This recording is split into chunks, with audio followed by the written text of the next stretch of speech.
What's up, everybody? Clinton Fauché here, and I'm Albert Chavez. And this is Front Porch Chronicles coming to you in 2024.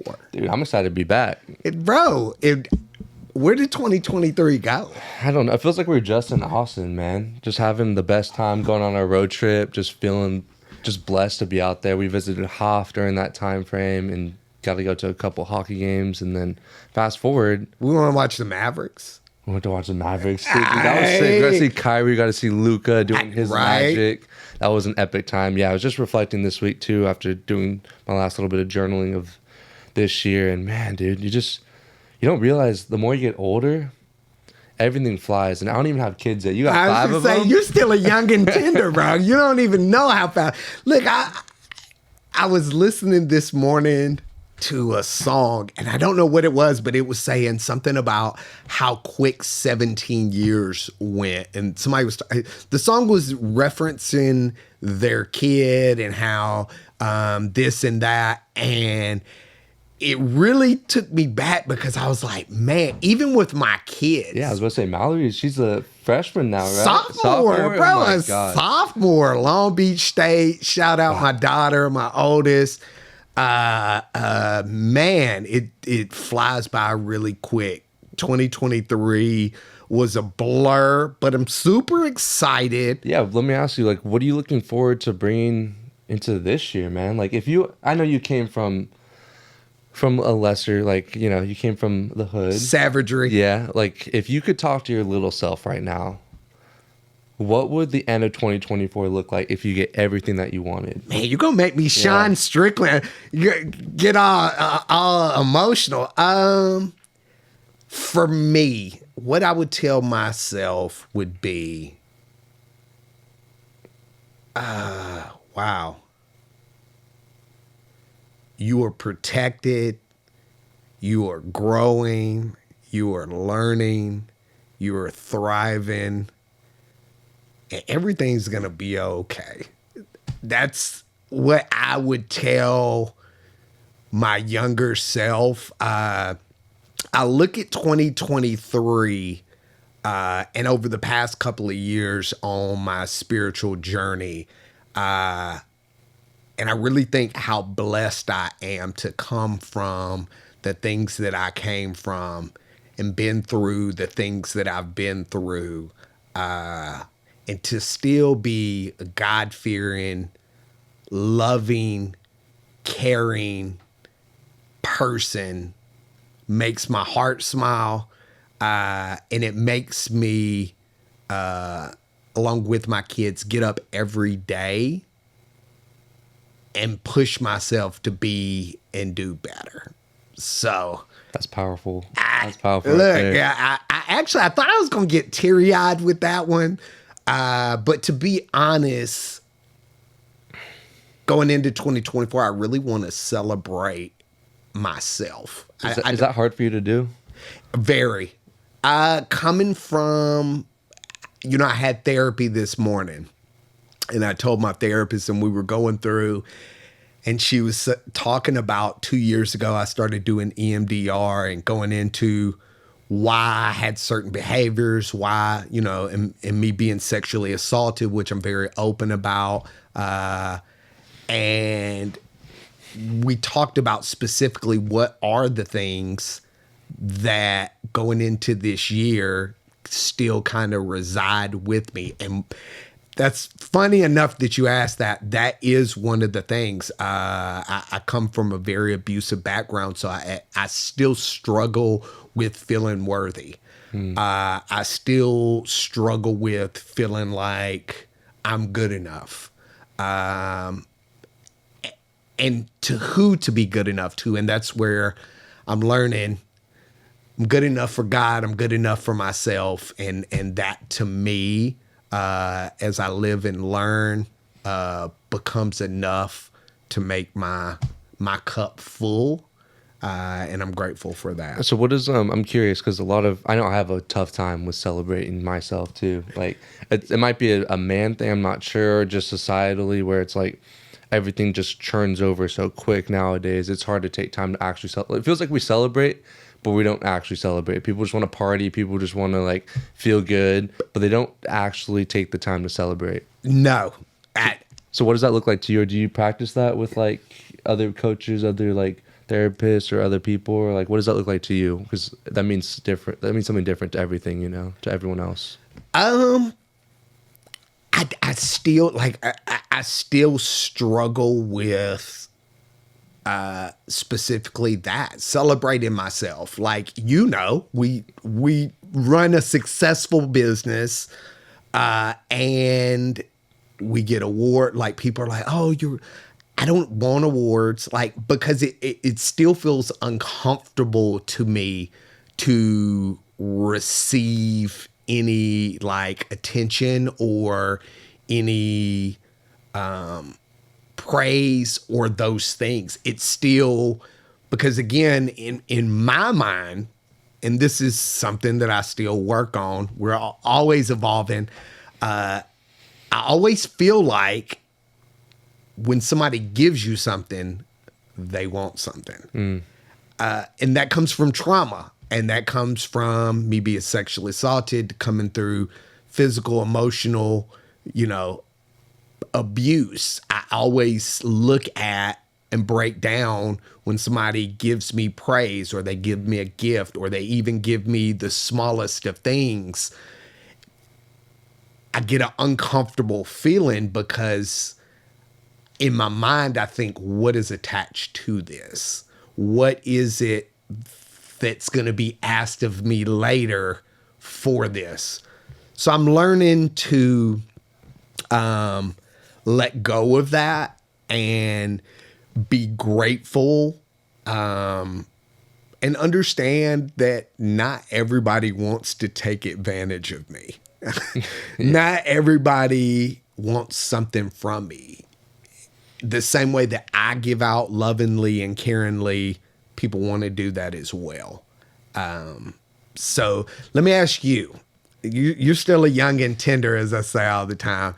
What would you tell your inner child, your younger self, going into 2024? That you can shine. That's the biggest thing for me. I learned a lot about this last year, actually, where I went on a retreat, which I don't know if many of you know. I went on a fasting retreat for 4 days, and one of the exercises they actually had me doing was stand around the fire, and they asked me some questions, and I felt the uncomfortableness even just while everyone sat. Like, I was taller than everyone, and granted I already am. I noticed that like even me just looking down on them felt awkward. And then another member of our little group, he stood up with me, and just looking eye to eye, that was uncomfortable. So I think for me, taking this next step this year, and what I learned from that little experience was I can take up as much space as needed, and that's okay. It doesn't have to be oppressive, doesn't have to feel dominating. You just can be in your own presence.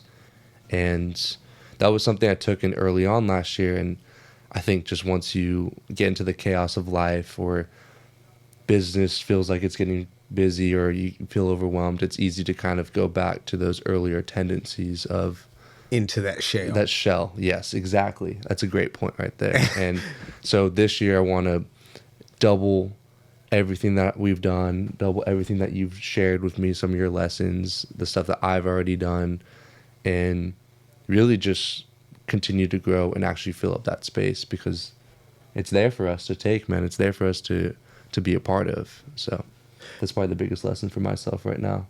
Going into 2024, looking back at 2023,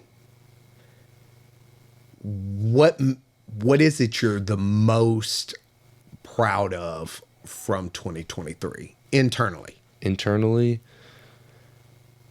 I probably have to say for just sticking in the fight and continuing to just go down the rabbit hole of learning, being a student of this life, you know, and honestly, just being myself more. I feel like 2022, and I take it back one more year, that was a tough year. You helped me so much along that. Went through a breakup that was devastating internally, and I knew I had to take leaps and bounds, emotionally, spiritually, and mentally. so that we could grow together along this path.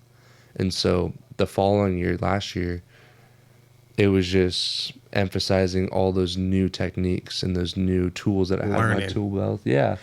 And like enjoy the emotional aspects of it. And this year, it just feels like, okay, I've done all this work. We've done all of this stuff to prep for this year, and this is the buildup of what are we actually going to do? It feels like 2023 was spring training. It was, yeah. Like, it feels like 2023 was, for us, it was our warm up. Like, we were over in the bullpen, like you know what I mean? And I know for me, it's funny because we always laugh about me being very empathic and me kind of seeing things that aren't always visible initially, but I always pick up on them just because of my upbringing and being more attentive to certain tendencies and traits. And one of the things with you is like looking over the past 2 years, I saw something in you when you reached out to me initially. I had just gone through a divorce. I had the car wreck that kind of threw my world for a loop. And you called me, and I remember back to you saying, hey, you know, I'm in school. I want to kind of learn. And I had a couple of bad situations with people. And I said, hey, you know what? I don't want to deal with it. You called a couple of times. I said, you know what? Come in. You can look at what I do. We can talk and then see. And from the time that I met you, I knew that you had something, a shine about you and a glow. Not from a show enough glow, but a glow about you, a good radiant glow. So as I've watched over the past couple of years you evolve, I'm grateful for being able to be a part of that, and you actually showing that glow to people, and actually people looking at you and being like, hey, this guy. Whereas 2 years ago, you would have been so secluded to yourself, nobody would have learned that about you. So I give you mad props for that.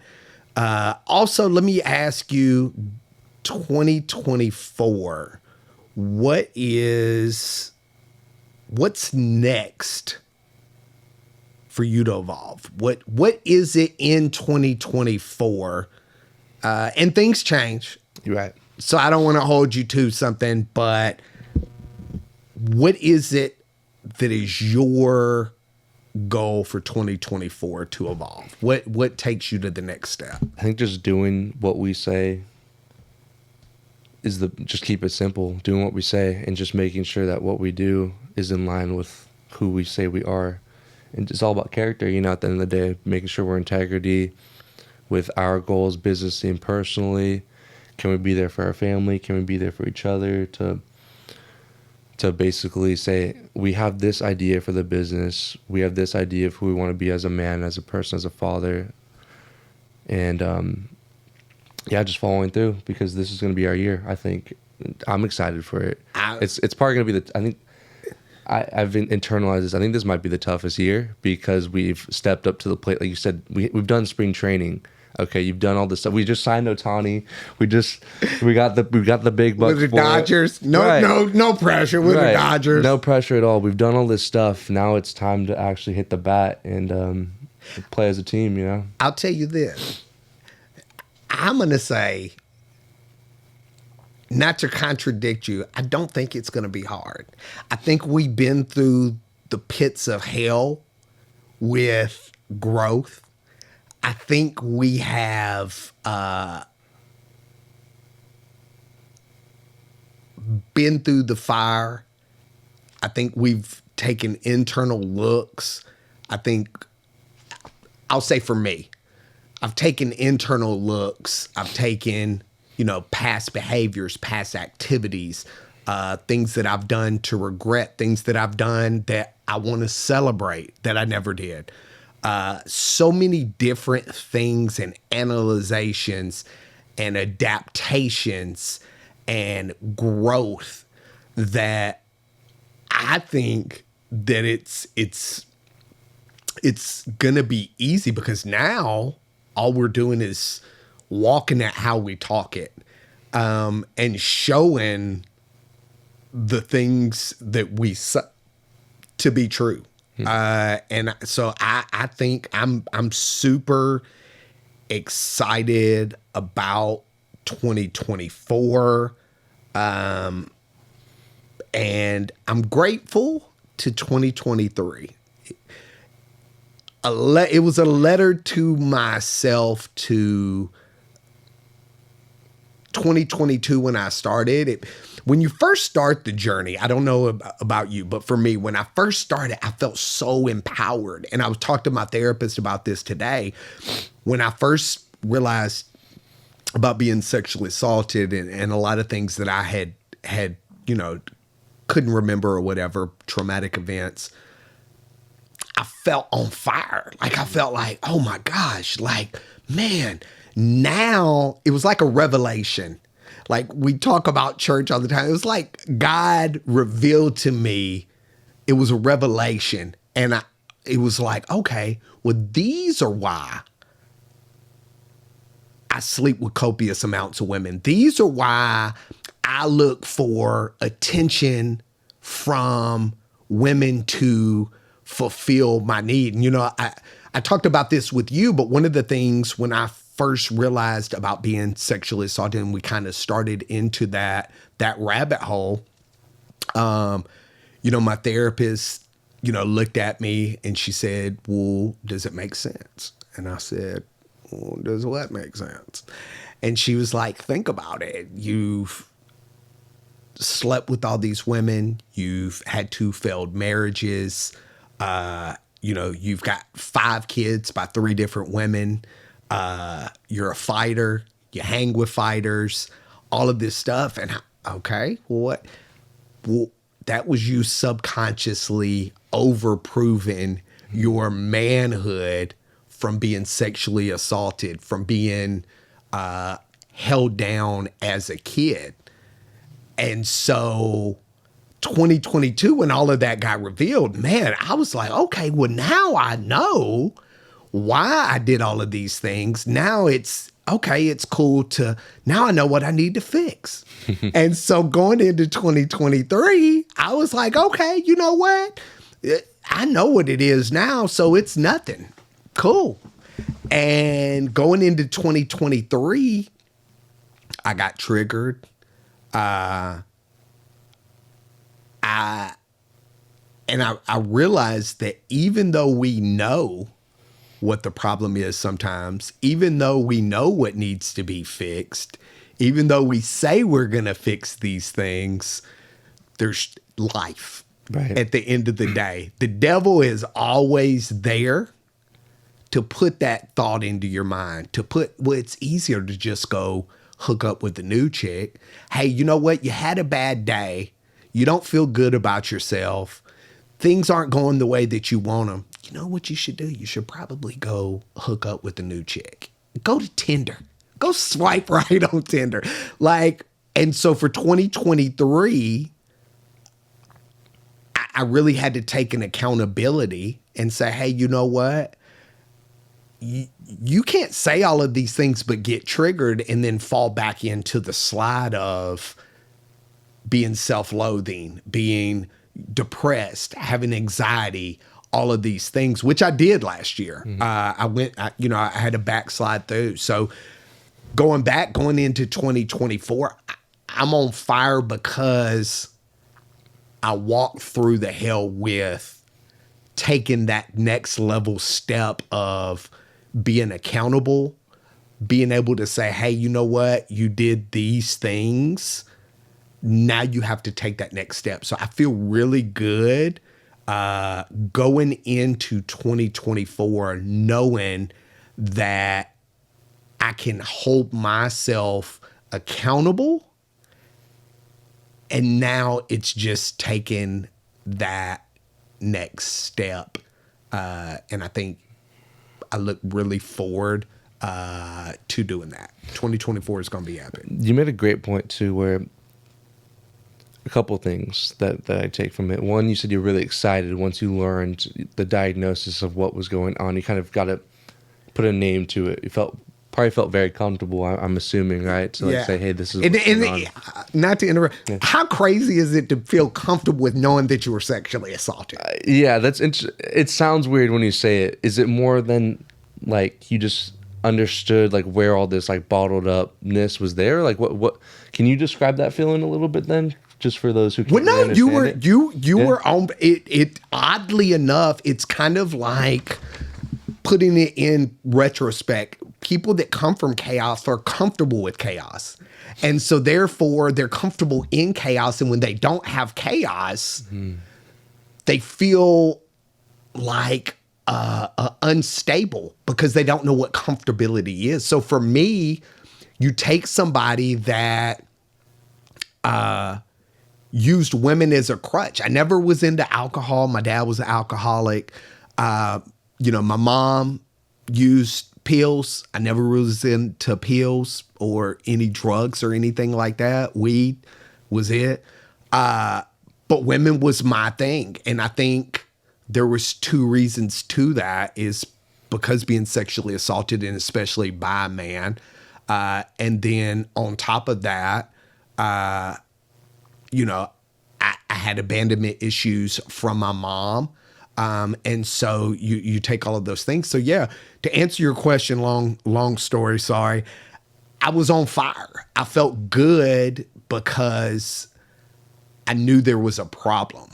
And it was me, but there was things that contributed to that I could fix. That's the hard part right there.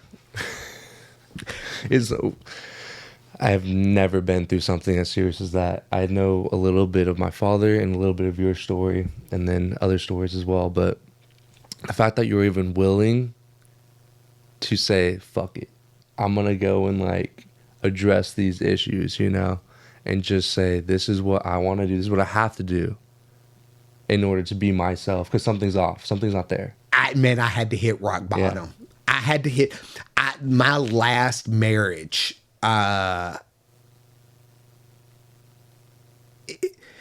Me, you, and Kenny Tenney talked about love. And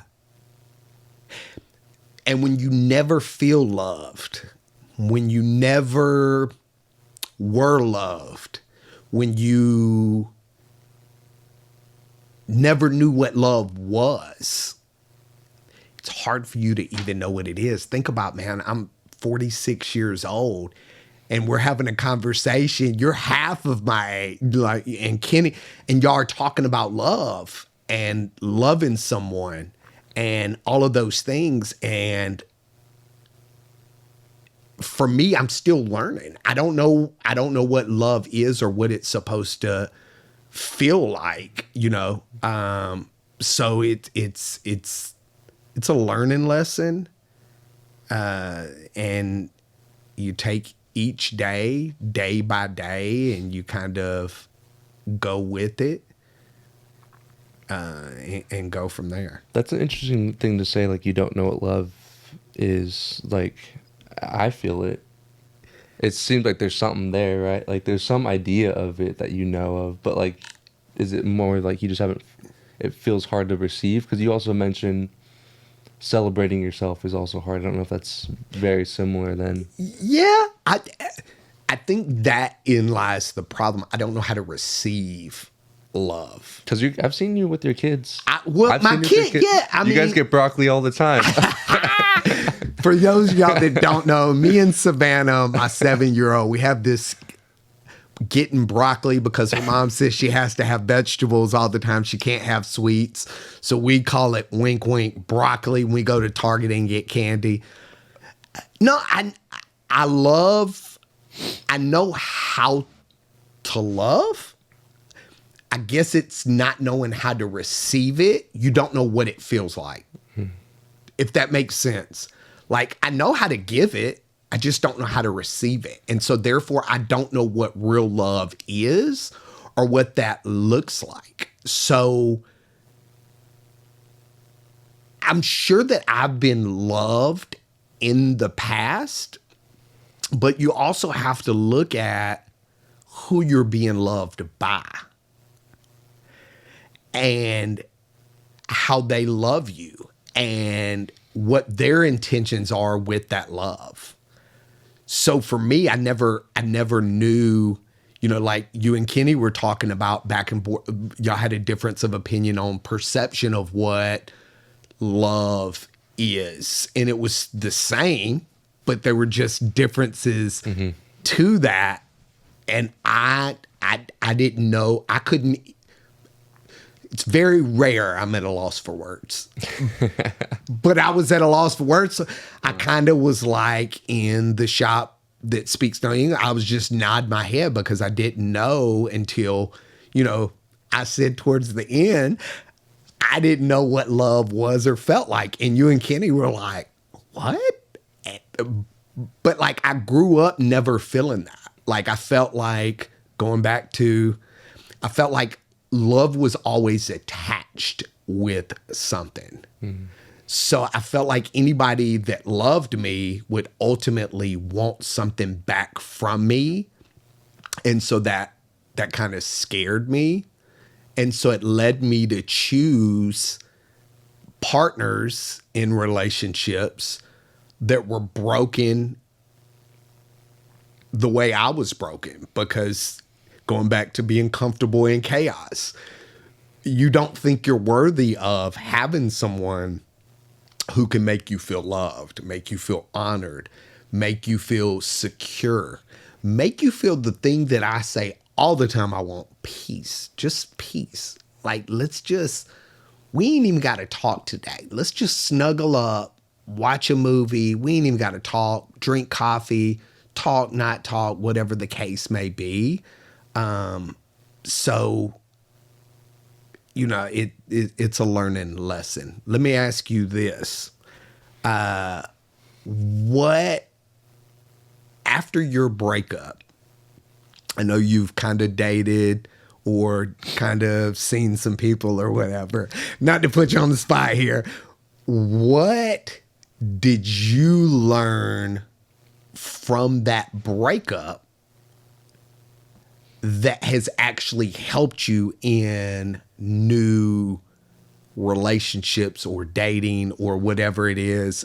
I ain't gonna put no labels on you. Yeah. The first thing that comes to mind is this, and I say it to everyone that asks me about it, is I learned how to father myself. And I learned that word from my dad, actually. I'd never even associated that before. And the reason why I say that specifically is because I made her into my mom, which is kind of weird to say. But what I've noticed from other guys is it's very similar, where they will just either take a back seat to their significant other and just let them kind of run the show, when I need to be a leader or part of this team that we are building if you are in a cohesive partnership, right? And so that was probably the biggest thing that I had to learn about myself, is actually, what do I need to do to show up daily for myself so that I can show up for everyone else in my life, which is huge, because you want to be in service of other people, right? And how do you do that if you can't even show up for yourself as well? Can't be in service for yourself, yeah. Yeah, so that was probably the biggest thing. That was the biggest thing for myself, is like, I turned her into my mom because I saw certain qualities in that. So you knew that was going to be the next question. Because I know your mom. I don't really know. I know certain things about the ex. But do you find that, and I'll go into my kind of, do you find that you were looking for, did you intentionally, unintentionally, or were there things in her that you saw that related to your mom? And do you think, here's a bigger question, do you think that you were trying to fill a void or something missing from a relationship with your mom in her? Wow. That's deep. That one is deep. And I'm going to give you my input. So we'll start with the first part of the question. I mean, that one's easier to answer. I mean, for me, I've just noticed with myself, there's a couple things that I've had a good relationship with my mom. There's a couple things where like I've noticed I would have preferred and like would have enjoyed a little bit more, having more freedom, enjoying a little bit more flexibility. But what's great about my mom is she's very driven. She came from a household that didn't show love, so she definitely made sure that we felt that along the way, which I'm very blessed and lucky to be a part of. And so she knew that the way her life was not how she wanted her life to be. So she branched out from her tribe, her family, to make sure that she was a strong, and she's a very alpha woman. She will say that herself. Believe me, I know. I love your mom. I mean, she's a go-getter for sure. And so I tend to go for women who are very assertive, and my siblings are the same way. They're very driven women as well. And so I've grew up with that, which also meant that I grew up knowing my personality is I will let them dictate sometimes. And when that is to a fault and I do not share my opinion enough, that has in the past shown up in other relationships, hence why they haven't worked. One of the reasons why they haven't worked. And so I had to learn how to become a better leader for our relationship. And so let me backtrack with my mom now is I see some certain character traits who are driven, like they need to, like women that I've been interested have to know what they want, understand how to communicate effectively, because my mom does those things very well. And to answer the second part of your question, it's pretty interesting on how similar the people that I'm meeting now and getting introduced to, specifically women, is like I see a portion of my mom in them, and then also the little bit more nurturing side, and allow me to grow and allow me to expand myself, because at times I know that they wanted me to be so safe because they weren't, that I think I didn't trust myself. And also it's my personality as well too, to not be risk adverse. So now I'm branching out and doing the entrepreneurial life, doing like more strenuous exercises, like going on doing marathons. This year me and my buddy are going to do a half Ironman to start off, and like do all these other stuff that pushes my limits a little bit more, because I think that's what I need for myself to grow. Okay, so let me ask you this, and not to get even deeper. I know for me, like when you were, like you say, like, I don't want to say submissive, but do you think sometimes, and this can be from parents or whatever, do you think sometimes that because of someone's traumas or childhood or upbringing, you can overly be safe with your kids? Does that make sense? What I'm hearing is that because it's almost like an overcompensation from what you grew up in your childhood. Yes. Is that what I'm hearing? Yeah. That's good. So I'll give you a prime example. Mallory, I was like that with her. I look back when her mom died. I look back now with so much regret because I allowed my traumas, my upbringing, all of those things to overcompensate as a parent. And I think I didn't let her have as much freedom probably as I should have. No, I didn't. I didn't allow her to make mistakes. I didn't allow her to evolve. And I think, honestly enough, and this is going back to me being able to be honest with myself, I think I held her back in a lot of ways that hindered her in ways. So sometimes when we come from trauma and we come from things, we become protectors. And for me, one of my gifts and one of my curses is being a protector. And I've learned that, we talked about this in therapy this morning, me being protective at times hinders other people, and it only ends up hurting me. Mm.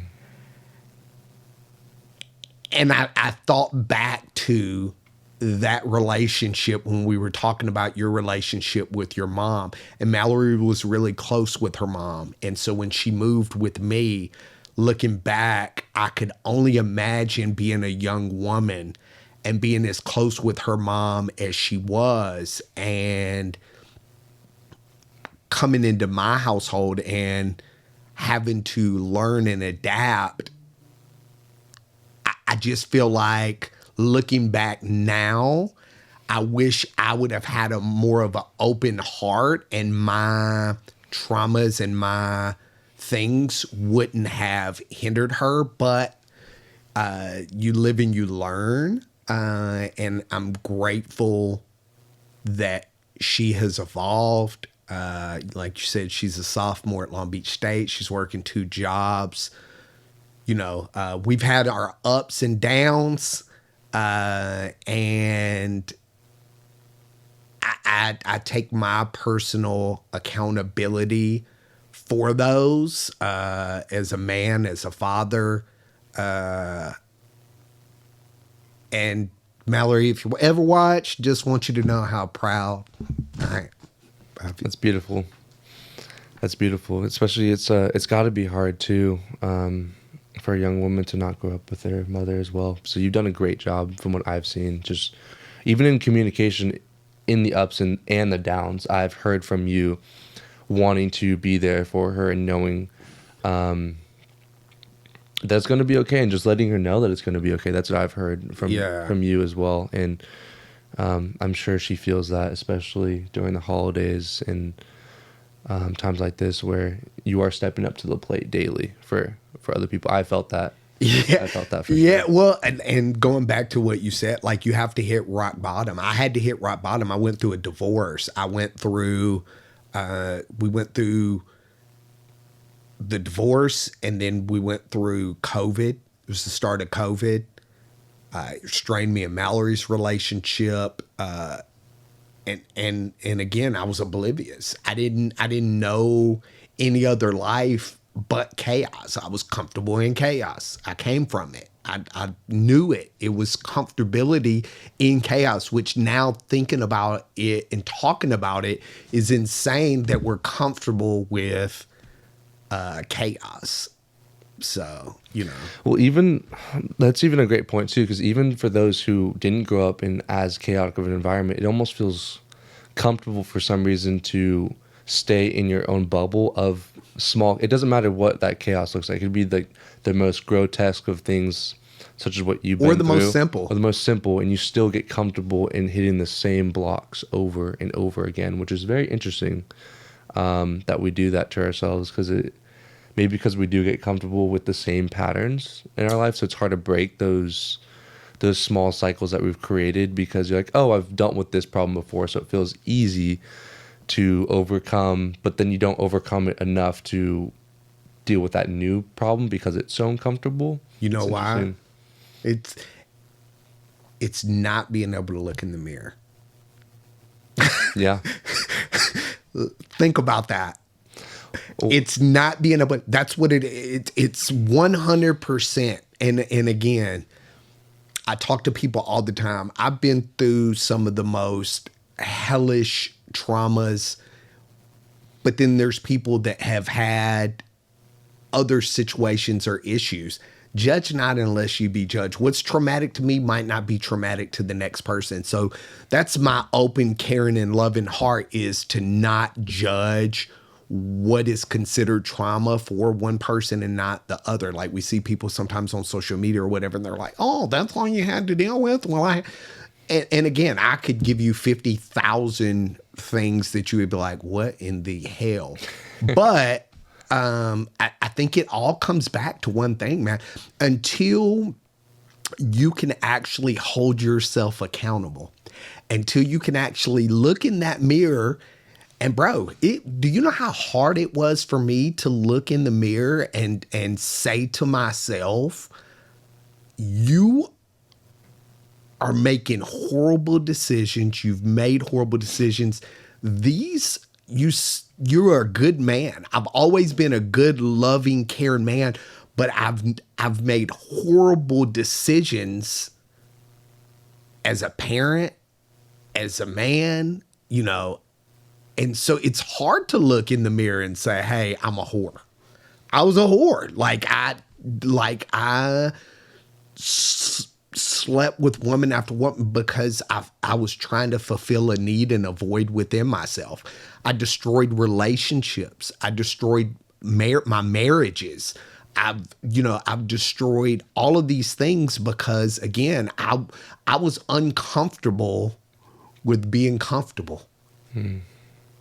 So I think it all goes back to looking in the mirror and saying, hey, these are things that I've done wrong. That's the first part. And people do that. People do that all the time. The part is the hardest is holding yourself accountable and saying, hey, I had a failed marriage. Well, I could have done, this is what I did that was cancerous to that relationship. Mm-hmm. What that other person did is what that other person did. You have to hold yourself accountable. And that's a hard thing to do for people. People, whether it's trauma, not trauma, people have every day wake up and have problems. It's why we have obesity. It's why we have, all of these different problems is because people don't hold themselves accountable. Not to get biblical, but, it's something we talked about in Bible study a few weeks back.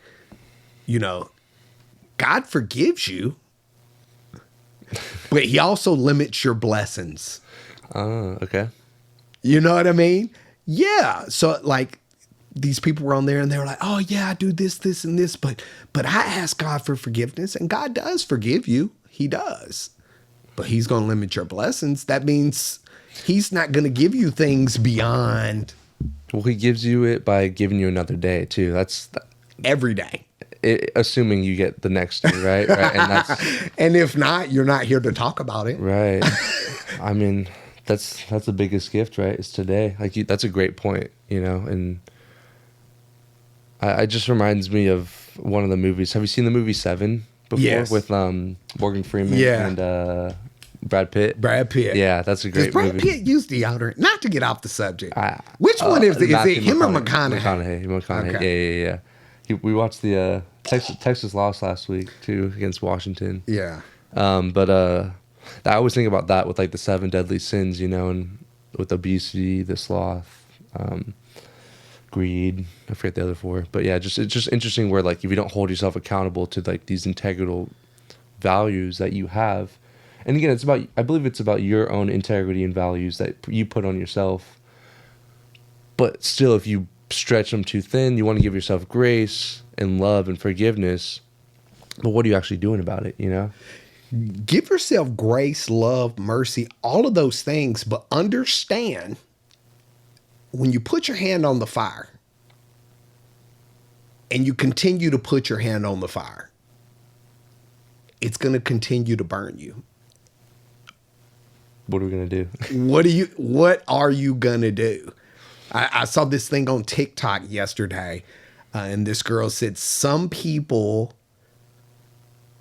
are continually a victim because they love the attention. And I was like, well, what does she mean by that? And now that we're talking about this, it makes sense. Some people are like, they continue to make bad mistakes because they want that attention. And biblically, like I said, people come, oh, God forgives me. He does forgive you. God forgives you and loves you. But he also is going to limit your blessings when you're not doing the correct things. So don't limit yourself. So this is kind of a weird question. I don't know how else to ask it. But for those who've never looked in the mirror themselves, how do you force yourself to look in the mirror when everything's been either given to you or you just feel like you could just walk through life? How do you think someone can actually hold themselves accountable when they've never done it before? And that just feels like a foreign thing. I don't know how else to ask it. No, I know what you're saying. I think each person individually, I mean, bro, I'm 40. It took me 43 years. I walked through life jaded. Like, I literally didn't know what real life was because I wasn't honest with myself about things that I was holding on to, traumas, all of these self-hatred, all of these things. So how could I couldn't put out into the universe what I didn't really, I was jaded. So I think people are so jaded that they don't even know that they need to look in the mirror. Prime example, I've got a friend of mine, and they constantly have broken relationships, and I eventually had to cut ties with the friend just because it was unhealthy. But I just told him, I said, hey man, look, bro, it's a common denominator. Becky's cheating, Susie's this, and this is that. You're obviously looking for, and that was one of the things for me that I really continue to work on, is learning that I don't need to be so guarded. I don't need to be so protective that I change the loving, caring, good-hearted man that I am. I just need to be more selective of who I share that with, who I give that gift to, because that's a gift. And so going back to, each person is different. I had to hit rock bottom. My divorce was my rock bottom.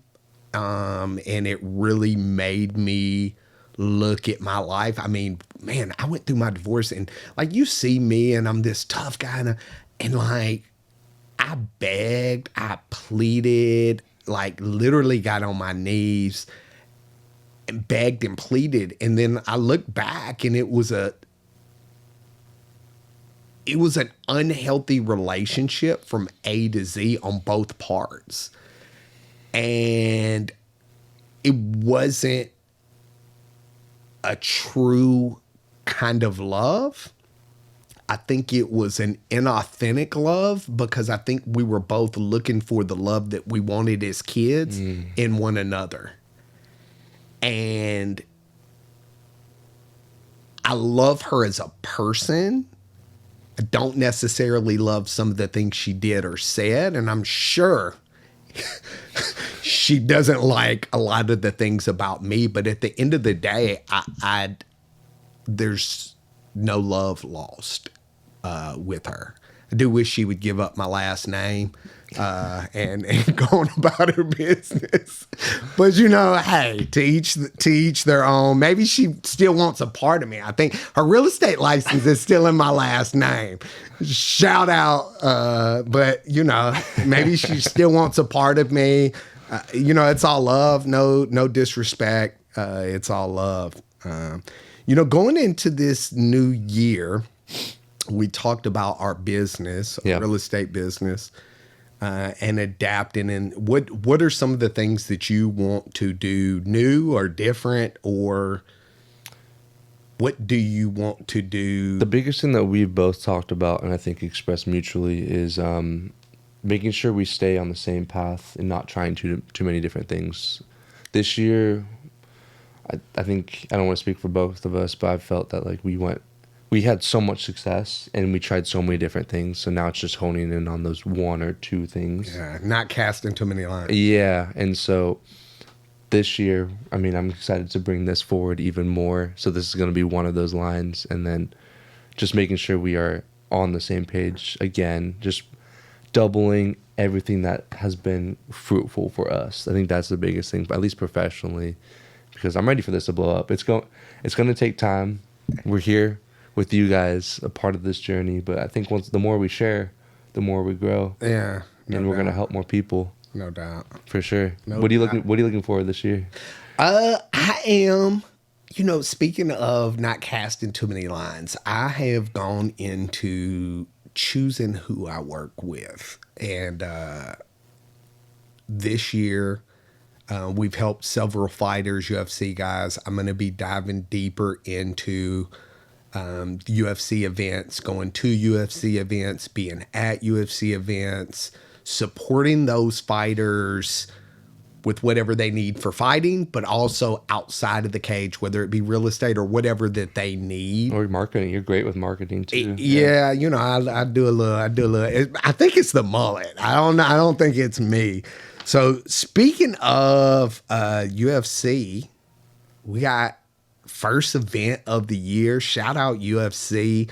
We got our first event coming up on the 13th. A rematch. And rematch. Let's see. Ankalaev and Johnny Walker. Johnny Walker too. Okay.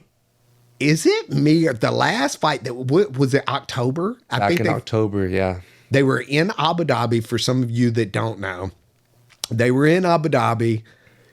There was a illegal knee from Ankalaev. Ankalaev. I'm gonna let you say it. And they were in Abu Dhabi, the desert.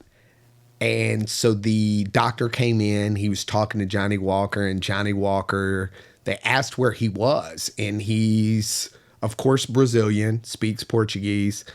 And so I don't know if he understood the English. I don't know if there was a translation problem.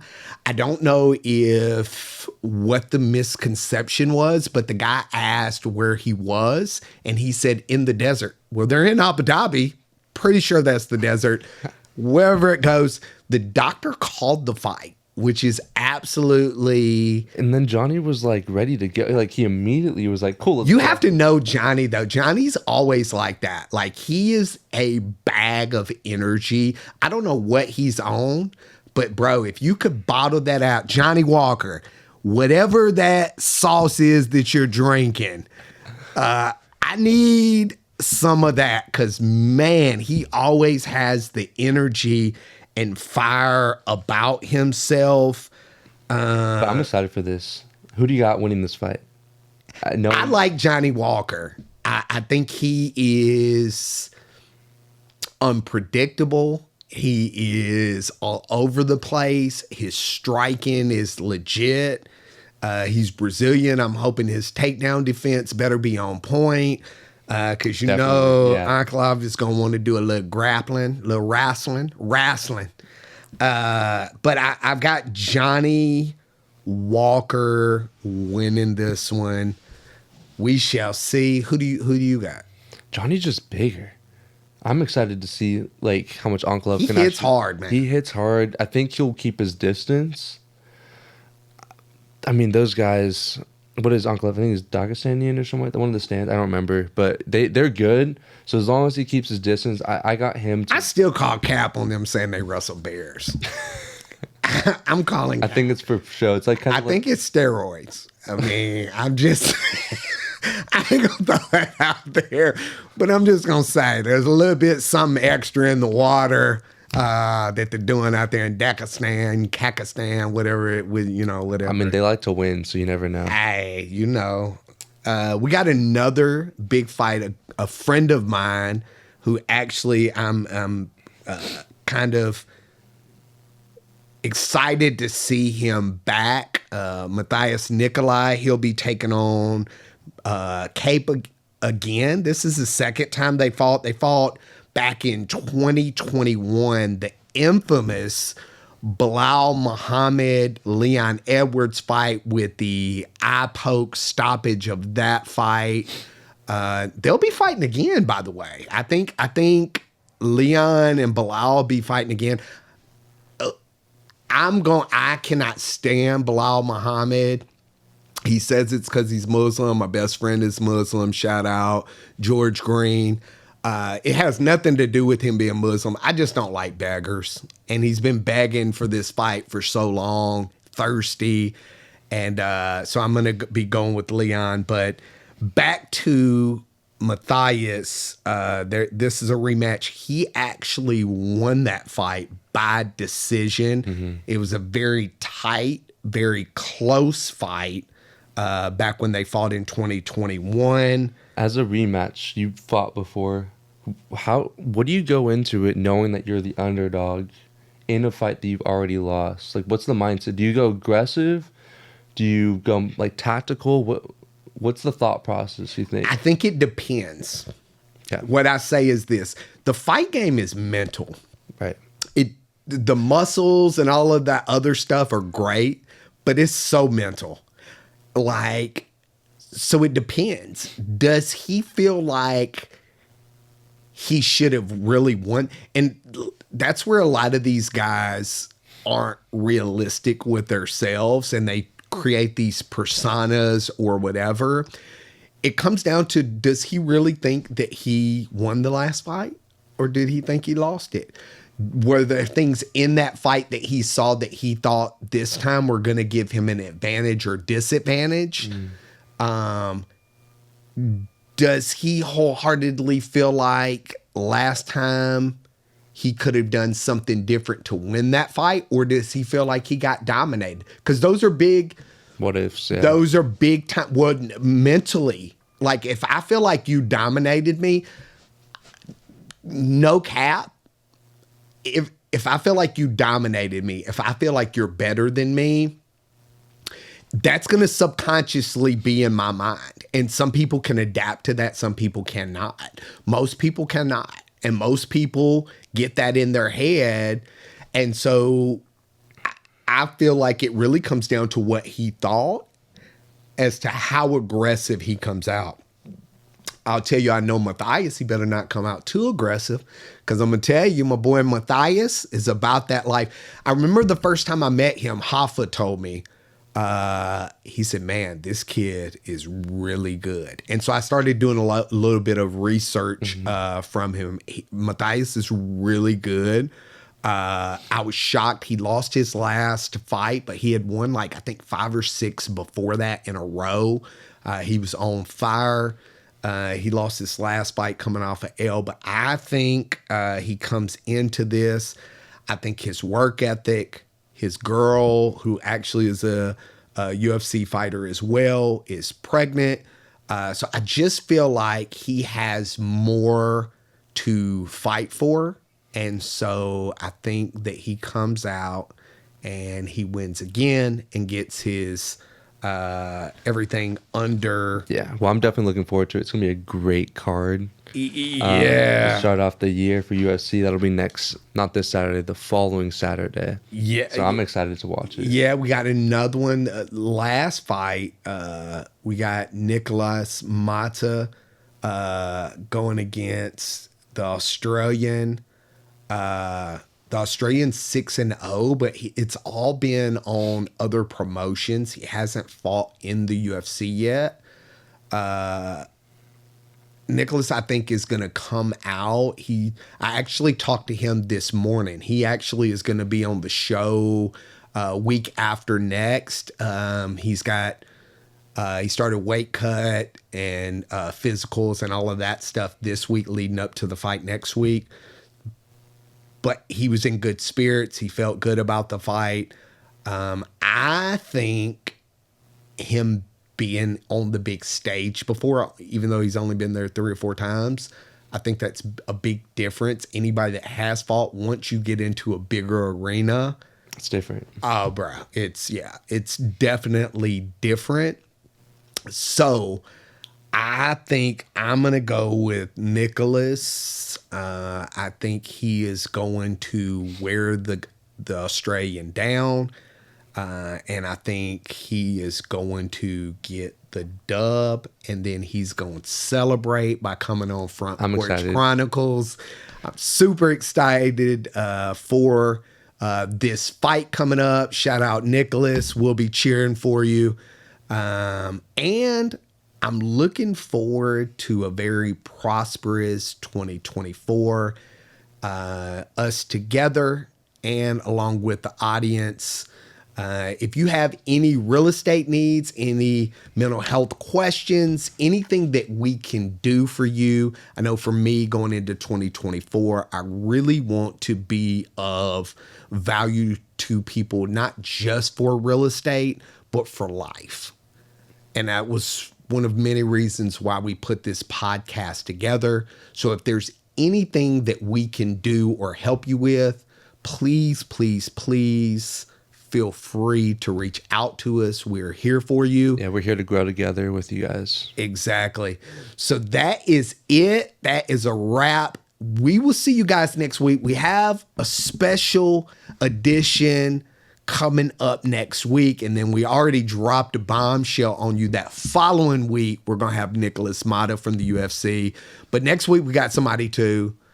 We ain't going to tell you. Stay tuned. We're going to leave that one. Look, Magic Man, we're going to leave that one in the dark. We appreciate you guys, and you have a great rest of your day, and we'll see you next week. Take care, y'all.